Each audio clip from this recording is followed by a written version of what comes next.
अस्सलाम वालेकुम। ज़हर ज़िंदगी ड्रामे जी दोस्तों आख़िरी क़िस्त जी अॼु आख़िरी अपडेट तव्हांखे ॾींदा हलूं। अॼु राति सॼी ख़बर पवंदी क़िस्त आख़िरी ईंदी या न। ऐं इहो बि तव्हांखे ॿुधाईंदासीं असांजो हिकिड़े अदाकार सां राब्तो थियो आहे। उहो ज़हर ज़िंदगी ड्रामे जो हिसो हुयो, लेकिन उनजो नालो न ॿुधाईंदासीं, उनजी वॉइस ॿुधाईंदासीं तव्हांखे इन वीडियो में। तव्हां पाण सम्झी वेंदो त हू छा थो चवे।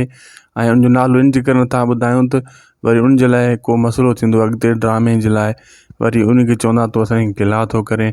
लेकिन मां उहो वॉइस तव्हांखे ॿुधायां थो, तव्हां वॉइस ॿुधो, वरी अॻिते ॿी मां तव्हांखे अपडेट ॾींदो हलां। जी अदा बस छा कजे,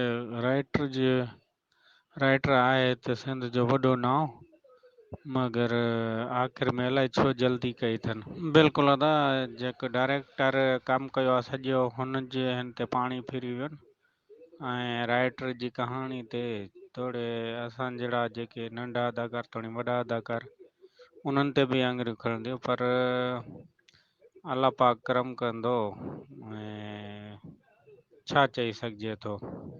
जी दोस्तों, ही वॉइस तव्हां ॿुधा, ही वॉइस उन अदाकार जा आहिनि जेको ज़हर ज़िंदगी जो हिसो हुयो। लेकिन हाणे तव्हांखे नालो असां नथा ॿुधाए सघूं, छाजे करे उन प्राइवेसी आहे। पढ़ाई वॉइस ॿुधण सां ऐं आवाज़ सां तव्हां सम्झी विया हूंदो सभु कुझु त छा थी रहियो आहे। लेकिन अॼु राति दोस्तों ख़बर पइजी वेंदी। आख़िरी ॻाल्हियूं अफ़वाहूं इहे हलनि थियूं त आख़िरी क़िस्त अचणी आहे। काफ़ी अदाकार ॿिया बि ईअं चवनि था। सॼी ख़बर पवंदी, इन शइ जी पक न आहे। सुभाणे वरी तव्हां असांजे मथां आङुरियूं खणंदव त बाबा तव्हां चयो आख़िरी क़िस्त ईंदी। अॼु राति सॼी ख़बर पइजी वेंदी। आई त आख़िरी क़िस्त ईंदी, न त वरी सीज़न 2 जूं ॻाल्हियूं स्टार्ट थी वेंदियूं।